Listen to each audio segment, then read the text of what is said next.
अंधभक्त है, अंधे हैं वो तो उनको तो बस मोदी मोदी दिखता है। जो मोदी के खिलाफ बोलेगा हम तो उसको बोलेंगे। मुझे तो सही को सही कहना है, गलत को गलत कहना है। मीडिया क्यों नाम दिया गया आपको पता है? पता है, क्योंकि वो गोद लिए हुए हैं नरेंद्र मोदी जी के। जितने भी पत्रकार हैं यहाँ पे कोई भी टोकेगा नहीं बीच में, बिल्कुल भी नहीं टोकना, बिल्कुल भी डिस्टर्ब नहीं। मैं सब कुछ बता रहा हूँ ना, पूरे कानून बता रहा हूँ, टोकिए मत अब बीच में। अब आप कोई भी नहीं बोलेगा बीच में, पहले मेरी बात पूरी होगी। ये किसान जो है सरकार को क्या मैसेज देना चाह रहे हैं? ये देना चाह रहे हैं कि आप अगर संसद में सही फैसले नहीं करोगे तो किसानों को अपनी संसद खोलनी पड़ेगी। तो किसान संसद तो खोल चुके हैं, स्पीकर भी बैठा चुके हैं। हाँ तो क्या जो दूसरा स्पीकर बैठे हुए हैं क्या उनको सुन रहे हैं? क्या वो किसान की बात मानेंगे आने वाले वक्त में? जरूर मानेंगे, इनको मानना पड़ेगा। अगर ये नहीं मानेंगे तो हम तो यहाँ पे ही बैठे रहेंगे। कर लो जो कर सकते, हम तो यहाँ पे ही बैठे रहेंगे। अगर ये कानून वापस नहीं करेंगे और एमएसपी की गारंटी नहीं देंगे तो हम यहाँ से नहीं हटने वाले, साफ साफ कह रहा हूँ मैं। क्यों पढ़ाई लिखाई नहीं करनी है, आंदोलन नहीं करना है? क्या ऑनलाइन क्लास चल रही है, कहीं भी बैठ जाओ, फोन लो, बुक्स पास रखते ही हैं, बुक्स को अपने साथ रखो, लगाया फोन, क्लास ली, बुक्स से जो भी पढ़ाई करनी है करी, जो कॉपी में लिखना है लिखा, बस अपना काम करो। तो आपने आपदा को अवसर बना दिया है। बिल्कुल कर दिया है। अगर इतना अच्छा है, अगर हम ऑनलाइन क्लास ले सकते हैं तो लेंगे। अच्छा, किसान बार बार ये कहते हैं कि अगर बिल वापसी नहीं तो घर वापसी नहीं, 24 तक बैठेंगे। हाँ। तो आपको नहीं लगता कि किसानों का बहुत ज्यादा नुकसान हो जाएगा 24 तक? कुछ नहीं होगा, किसान अपने हकों की सही को सही कहेगा, गलत को गलत कहेगा। ठीक है, अगर एक किसान जाएगा ना तो 4 आएंगे। अगर एक अपना खेत पे जाता है तो उसके उधर गांव से 4 आएंगे लोग। आप अभी से जुड़ चुके हैं, मतलब आप छोटे हैं, जिसे बचपन लोग बोलते हैं, लेकिन कुछ लोग कहते हैं कि जो यहाँ लोग बैठे हुए हैं, इन लोगों को जो कांग्रेस है और दूसरी पार्टी है वो फंडिंग कर रही है। हाँ। इसमें आपका क्या सोचते हैं इस बात को लेकर? देखिए फंडिंग, देखिए कुछ नहीं है। अगर वो यहाँ पे आके देखें, मुझे एक वीडियो दिखा दे जहाँ पे फंड ले रहे हो, जहाँ पे पैसा ले रहे हो किसान कांग्रेस से, कोई और पार्टी से, मुझे वीडियो दिखा दो। लेकिन जो भक्त लोग हैं वो आप पे तो आरोप लगाते हैं ना ये सब चीज का। हाँ जी, वो भक्त है, अंधभक्त है, अंधे हैं वो तो उनको तो बस मोदी मोदी दिखता है। जो मोदी के खिलाफ बोलेगा हम तो उसको बोलेंगे। अंधभक्त पता है किसको कहते हैं? पता है, क्या होता है? ये जो अंधा हो जाता है, बस उसको तो जिसकी भक्ति कर रहा है वही दिखता है। किसी की भक्ति में अंधा हो जाए वो अंधभक्त है। हाँ। अच्छा, उत्तर प्रदेश चुनाव भी है, योगी जी कह रहे हैं कि अब तो उड़ जाओ, चुनाव आने वाले हैं। हम नहीं उड़ने वाले, तुम कुछ भी कर लो। तुमने इतनी कोशिशें कर ली इस आंदोलन को उजाड़ने के लिए, यहाँ से नहीं हटेगा किसान। अब तो कह रहे हैं लखनऊ जाने के लिए, जा रहे हो क्या? जाएंगे, वो राकेश टिकैत जी होके भी आ गए और वहाँ पर भी एक लगेगा हमारा, वहाँ पर भी आंदोलन स्थल होगा एक, वहाँ पर भी अच्छा रहेगा।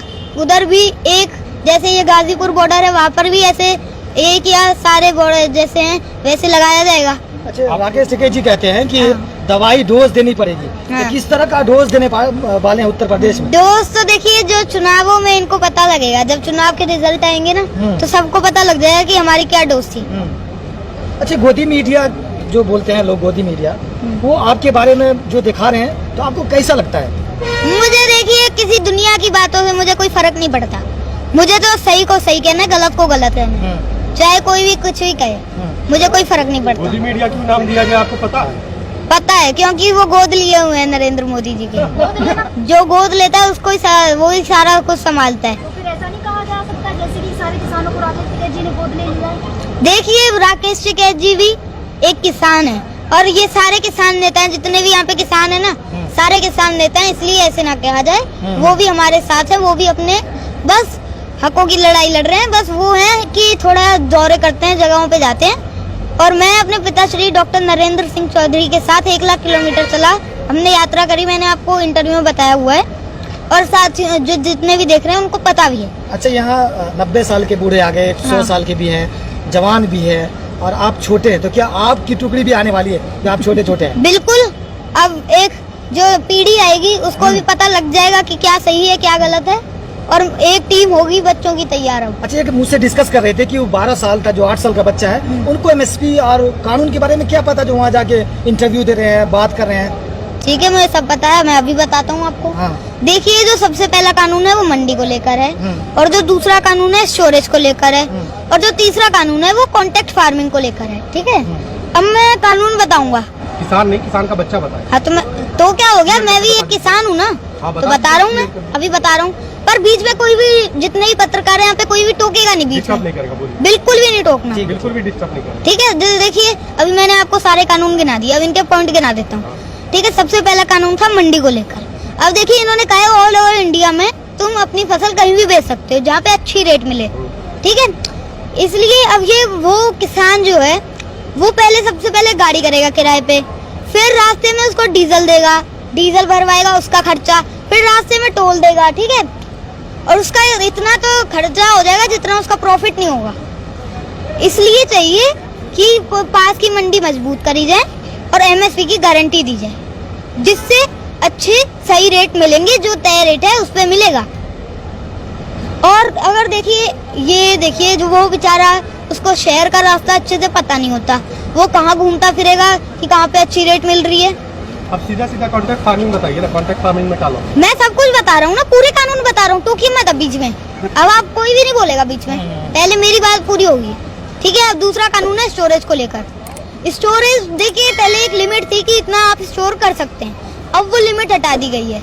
अब कहते हैं कि आप जितना मर्जी जाए स्टोर कर सकते हैं। ना आपके पास इतना पैसा है, ना मेरे पास है, ना आम आदमी के पास इतना पैसा है कि वो पूरा सारी फसल स्टोर कर ले। तो ये किसके पास है इतना पैसा? बड़े बड़े उद्योगपतियों के पास। वो जब सारे गोदामों में स्टोर कर लेंगे, वो जब चाहेंगे उसको खोलेंगे, जब चाहे बंद करेंगे, फिर भूख की बोली लगेगी। जैसे शैम्पू के पैकेटों में मिलता है ना, वो शैम्पू 1-1 रुपए का, 2-2 रुपए का, ऐसे बिकेगा। फिर आटा ऐसे बिकेगी चीजें किसान की उगाई हुई। अब देखिए, अब मैं कॉन्ट्रैक्ट फार्मिंग का बताता हूँ। अब जो कंपनी है और एक जैसे किसान है, इन दोनों के बीच में कॉन्ट्रैक्ट होगा एक, और उस जो कागज होगा उसमें लिखा होगा कि जो आपकी रेट की, जो फसल की आपकी रेट तय है उस पे आपको मिलेगा, आपकी फसल बेचेंगे उस पे मिलेगा आपको, ठीक है। अब जो किसान कॉन्ट्रैक्ट फार्मिंग नहीं करना चाहता, ठीक है, या तो फिर वो मंडी में भटकता रहेगा कि भाई मुझे कहीं रेट चाहिए मुझे अच्छी, ठीक है, तो उसको जबरदस्ती फिर कॉन्ट्रैक्ट फार्मिंग करनी पड़ेगी। अब जिसको नहीं चाहिए कॉन्ट्रैक्ट फार्मिंग, तो इसलिए जो एमएसपी की गारंटी है वो मिलनी चाहिए, जिससे अगर वो मंडी में बेचने जाएगा तो फिर उसको आसानी होगी, उसको भी पता लग जाएगा, वो भी सहमत रहेगा, वो भी खुश रहेगा कि मुझे मेरी फसल की रेट तय मिलेगी। ये है।